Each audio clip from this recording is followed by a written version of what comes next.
This is the Dinsmore Homestead in Burlington, Kentucky. A really great historic house museum with some presidential connections. This farm, which used to be 700 acres, was purchased by the Dinsmore family in 1839. James and Martha Dinsmore settled here from Louisiana with their 3 daughters, partially in an attempt to get into the winemaking business. The house itself was completed in 1842. It is a remarkable example of an antebellum farm in the Ohio River Valley region. At this farm, they raised grains, sheep, grew grapes in a vineyard, and grew other produce like apples and peaches in an orchard. They would sell most of it at the Cincinnati market. Now, the Dinsmores did own slaves and used slave labor in the construction of the house and extensively in their farming output. After the Civil War, they grew tobacco here. That was the big cash crop of the region for a long time, and they also maintained several African American tenant farmers. James and Martha's daughter Julia survived the rest of the family, and she lived here and ran the farm for 54 years. After Julia's death in 1926, this property was passed on to her great niece, Isabella Greenway, who became the first congresswoman from the state of Arizona in 1933. Now we will head inside. This homestead is really impressive because just about everything in here is original to the house, which often is not the case. And by the looks of this foyer, there are some interesting artifacts. There are some very old taxidermy mounts hanging from the walls. Plus, there are some interesting pictures on the walls.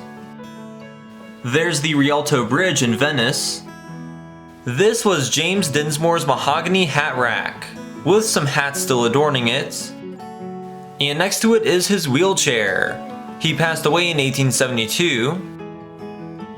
Married James's great-granddaughter.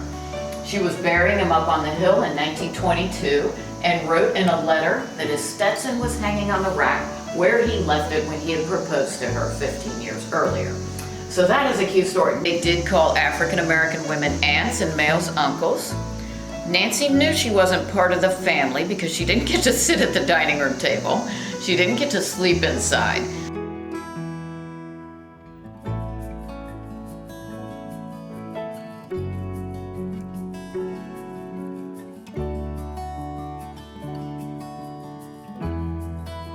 Below this deer mount is an autographed portrait of Theodore Roosevelt. Julia hung this portrait of Teddy Roosevelt right by the front door for a reason.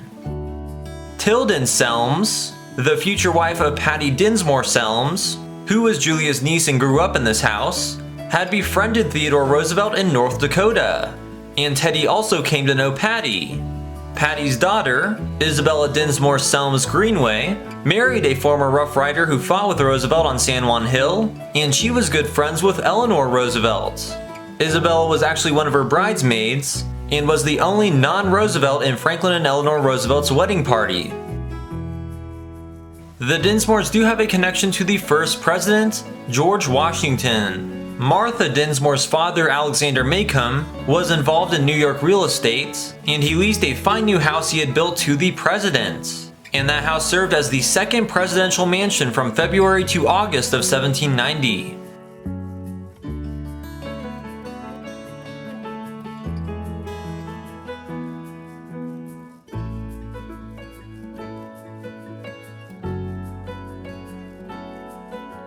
This is an authentic photograph of the Lincoln bust by Gutzon Borglum, the sculptor of Mount Rushmore. Borglum autographed this photograph and sent it to Patty Selms.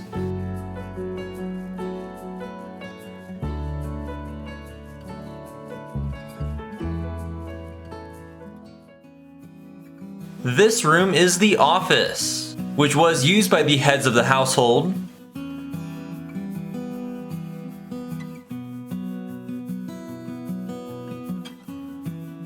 That was part of a string mechanism that could be pulled in the parlor or the dining room that would ring a bell in the kitchen, so the slaves and later servants would bring out the food to the dining room, then exit out this door.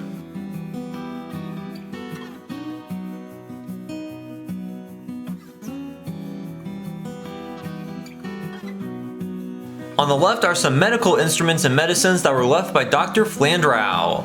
who traveled from New York City to help deliver Isabella Selms. And there's a Confederate flag.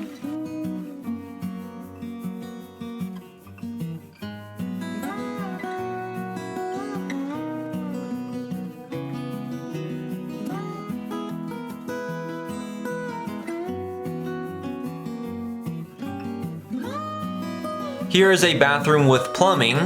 This was a later addition.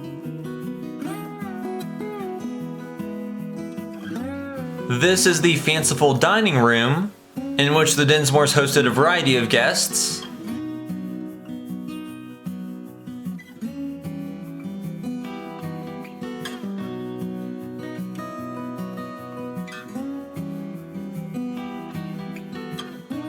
Many of these original family furnishings and accessories were bought by the Dinsmores at old stores in Cincinnati. There's Nights with Uncle Remus by Joel Chandler Harris.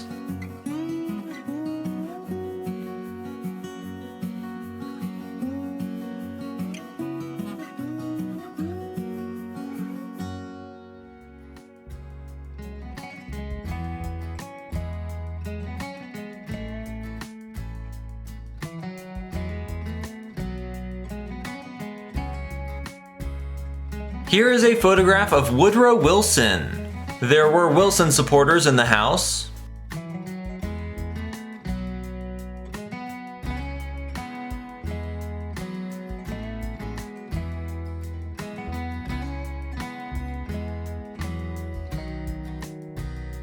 This is the parlor of the Dinsmore Homestead, which was used for important events. That is a portrait of James Dinsmore, who was 76 when he sat for it.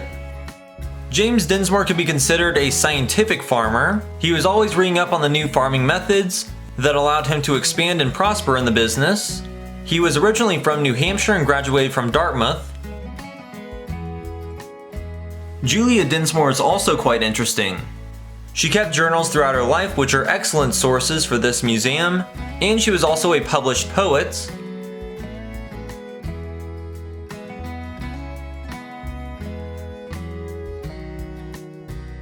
They have an 1863 melodeon that still works.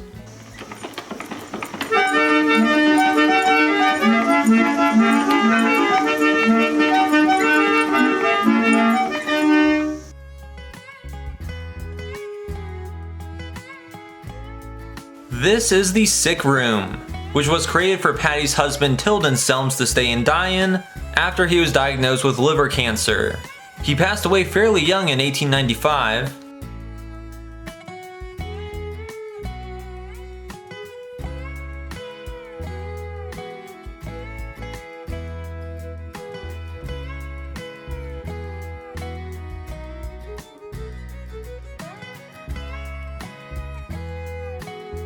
Now we are going to head upstairs. These were the books of the Dinsmore daughters that they used in their boarding school in Cincinnati. Rhetoric, how to argue and debate, geometry, intellectual philosophy. One of these books is chemistry. Here is some jewelry and other artifacts of Julia's and other family members. During the antebellum era, they also hired German immigrants to make willows for the basket making business. They would make about 100 baskets a year here.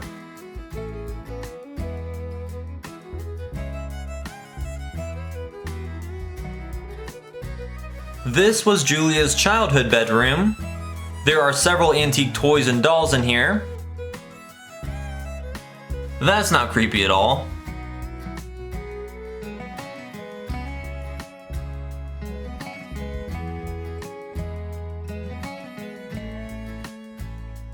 The Dinsmores even have a connection to the Titanic, though it's a bit of a stretch. James Dinsmore's brother's great-granddaughter was married to the son of John Jacob Astor IV, who perished on the Titanic.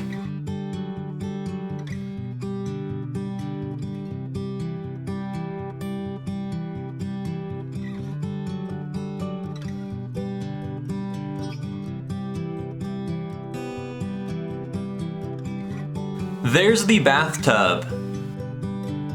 This is the master bedroom. Again, every room is complete with all the original furnishings.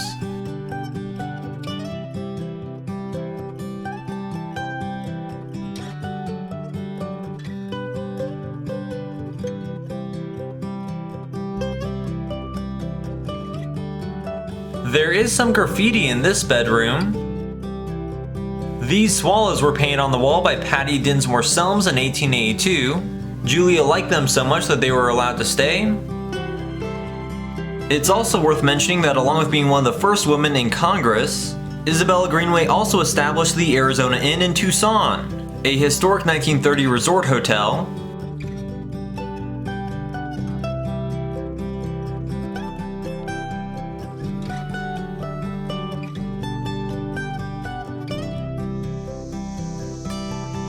Well, the main house was fascinating.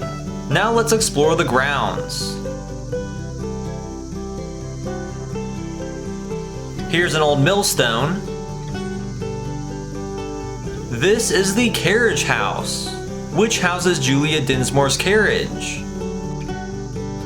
She bought this carriage in 1880, and it cost $200. This is the ice house. Looks like there are some wagons inside.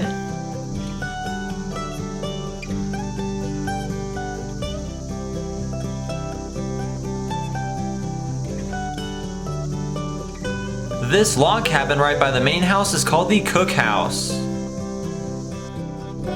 This outbuilding served as the summer kitchen. It was a good idea to keep the cooking separated from the main house in case there was a fire. There is a winter kitchen attached to the house, but that room is not open to viewing right now. This museum is in the process of funding and building a new heritage center, so I hope that is successful.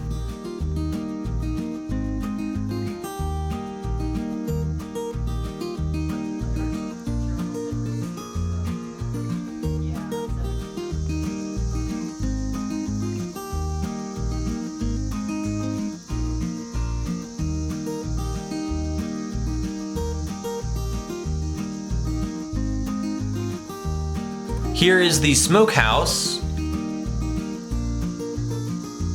This is the Roseberry House, which currently serves as the visitor center. Harry and Susie Roseberry lived in this house. They were African American tenant farmers who worked for Julia here over several decades. Harry kept things in really good condition and is really the reason why this place survived so intact. And there is a Victorian hair wreath.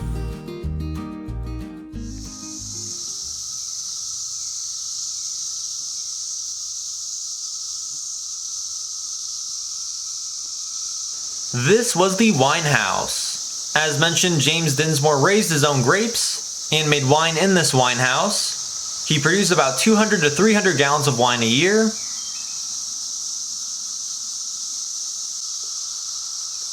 I'm going to head up the hill to visit the Dinsmore family graveyard. The cicadas are serious here. Oh my gosh, it is deafening.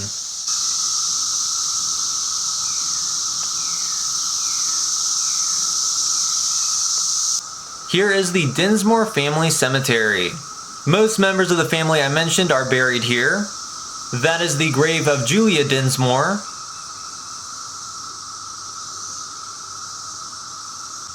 There's the grave of James Dinsmore.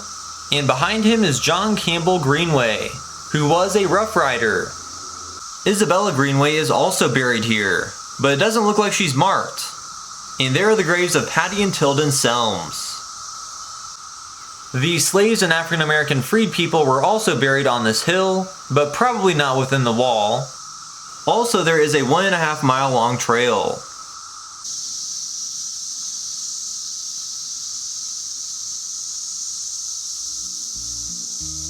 So that was the Dinsmore Homestead, an excellent and authentic museum with some fascinating stories.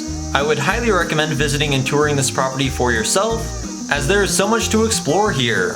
If you enjoyed the video, then you might like my other content featuring tours of all sorts of historic houses, museums, roadside attractions, national parks and more here in Kentucky, and all across the United States. Also, please consider clicking the like button, sharing the video, and subscribing to my channel. Thanks for watching!